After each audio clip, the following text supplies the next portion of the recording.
प्रेम से बोलिए गुरु भगवान की जय। देवियों एवं सज्जनों,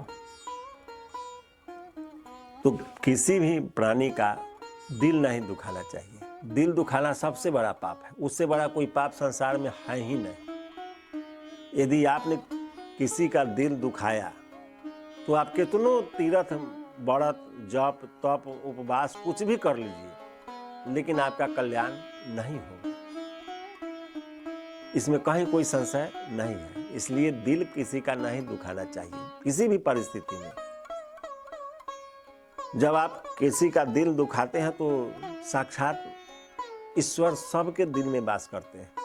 वो सबके भाव कुभाव को समझते रहते हैं और अपने आप स्वार्थ में, अपने गलतफहमी में, अपने अज्ञानतावश आपने किसी को दिल दुखाया या अपने लोभवश, अपने स्वार्थ की सिद्धि के लिए किसी का भी आप दिल दुखाएं तो आपका अंत बहुत बुरा तरीका से होगा। इसमें कहीं कोई संशय है ही नहीं। इसलिए कि यह बात शास्त्रोक्त बात है, महापुरुषों की वाणी है। तो किसी का दिल किसी भी हालत में नहीं दुखाना चाहिए। और कितना ही बड़ा आप षड्यंत्र करने वाले हैं, कितना ही चतुर है, कितना ही सियान है, कितनों छल प्रपंच आप जानते हैं, कितना ही अलंकारित भाषा में सजा धजा के बात बोलना जानते हैं, कितना ही झूठ फरेबा पर रचने वाले हैं, लेकिन यदि आप किसी का दिल दुखाएं तो वो आपका सब फेल कर जाएगा। कोई षड्यंत्र नहीं काम आएगा। रावण बहुत चतुर था, संत के भेष में जाके सीता जी का हरण कर लिया धोखा दे करके। वो अपने स्वार्थवश इस तरह का कृत्य किया, लेकिन यदि सीता जी का दिल दुखा तो उसका सर्वनाश हो गया, अंत हो गया। इसलिए किसी का भी दिल नहीं दुखाना चाहिए किसी भी हाल में। अब कोई भी हो, घर में हो, बच्चा हो, पत्नी हो, पति हो, पिता हो, माता हो, बंधु हो, बांधव हो, सखा हो, मित्र हो, किसी का भी दिल नहीं दुखाना चाहिए।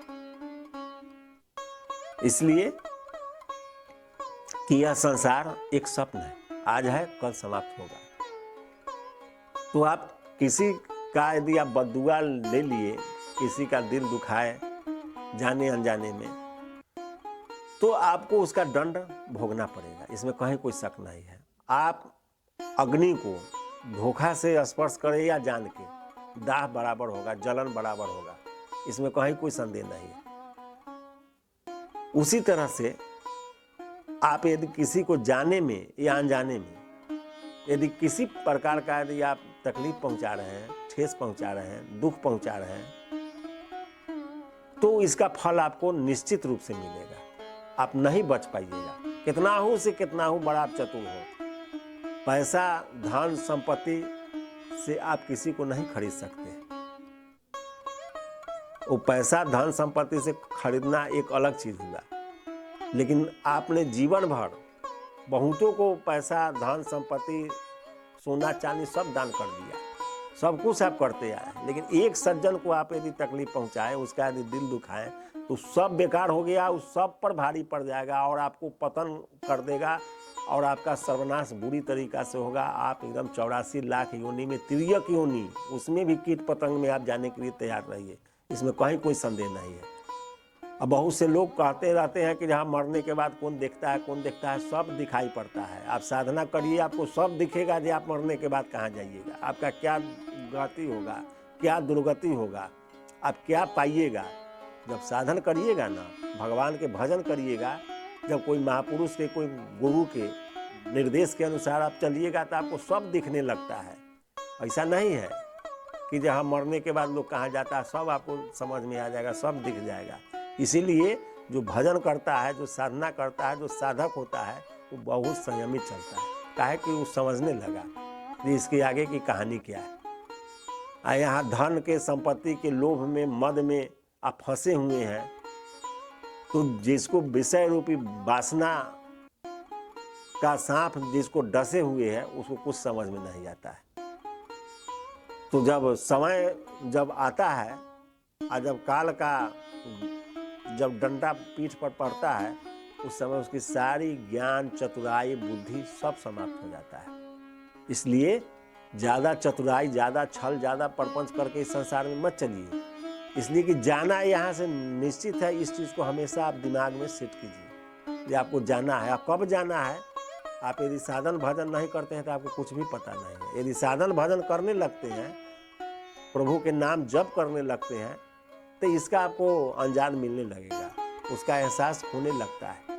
लेकिन आप साधक बनिएगा तब। लोगों को दिखाने के लिए भजन कर रहे हैं, तीर्थ कर रहे हैं, माला फेर रहे हैं, तो उससे कोई लाभ नहीं है। तो वो फेर हो जाएगा काल नेमी के तरह। मंदिर बना के भजन कीजिए, राम राम जपिए, लेकिन फिर हनुमान जी आएंगे और बस टंगड़ी पकड़ के पटक के पत्थर पर आपका छिन्न भिन्न कर देंगे, चौथरी उड़ जाइएगा, सारा शरीर उलट पुलट फाड़ फूड़ के आपका अंत कर देंगे। उसी तरह से नकली भजन आपको कहीं काम नहीं आएगा। इसलिए कि ईश्वर पथ में दिखावा का कोई जगह ही नहीं। वहाँ आपको एकदम मन वचन कर्म से चतुराई, छल, प्रपंच सब त्याग करना पड़ेगा। भगवान बताए हैं कि निर्मल जन सोई मोहि पावा। जो निर्मल है, जिसका मन जो है मल रहित हो गया, ईर्ष्या, घृणा, काम, क्रोध, लोभ, मोह सबसे ऊपर उठ गया और एक प्रभु में श्रद्धा के साथ समर्पण हो गया, प्रेम के साथ समर्पण हो गया, उसी का कल्याण है। वो दिखावा करने वाला का वहाँ कोई जगह ही नहीं है। वो कितना हो चतुर होगा लेकिन फंस जाएगा, वहाँ चतुराई चलता ही नहीं है।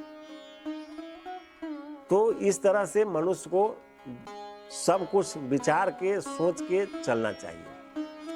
और सब कुछ जब सोच विचार के चलेगा तो उसका कल्याण निश्चित होगा और वो प्रभु के कृपा का पात्र हर हालत में बन जाएगा। इसमें कहीं कोई संदेह नहीं है। इसलिए किसी को तकलीफ पहुंचाने से पहले अच्छे से विचार करना चाहिए, सोचना चाहिए, उसके बाद ही किसी पर आरोप प्रत्यारोप लगाना चाहिए।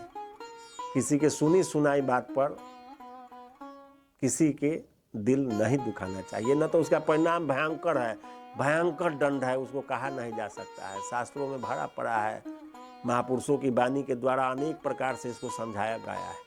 इसलिए विश्वास, भरोसा और श्रद्धा, समर्पण सब यदि प्रभु के प्रति आपका हो जाए तो आपका जीवन का मार्ग खुलने लगेगा और आप एकदम शांति और आनंद के साथ आपका जीवन व्यतीत होने लगेगा। आप कहीं भी रहें, किसी भी परिस्थिति में रहें, आनंद ही आनंद आपको होगा। पैसा से आप सुख भोग सकते हैं, आनंद नहीं। आनंद प्रभु के द्वारा ही मिलेगा, इसमें कहीं कोई संदेह नहीं है। सुख आज है कल चला जाएगा, लेकिन आनंद अजर अमर है, ईश्वर की तरह। इसलिए हर परिस्थिति में सब कुछ करते हुए, सब काम करते हुए राम राम राम करते रहिए। एक प्रभु का नाम का जप, सुमिरन, भजन करते रहिए और सब काम करते रहिए। कुछ भी छोड़ने का जरूरत नहीं है, सब काम करते रहिए। जब सब काम करते हुए जब राम राम आप लड़ते रहिएगा तो भगवान आपको रास्ता बताने लगेंगे, निर्धारित करने लगेंगे कि आपको कहाँ कैसे चलना है। इसलिए हर परिस्थिति में राम कहत चलू, राम कहत चलू, राम कहत चलू भाई रे, और ना ही तो भव बिगाड़ में पड़ी है, छूटत अति कठिनाई रे। तो फिर अगले भाग में जय गुरुदेव।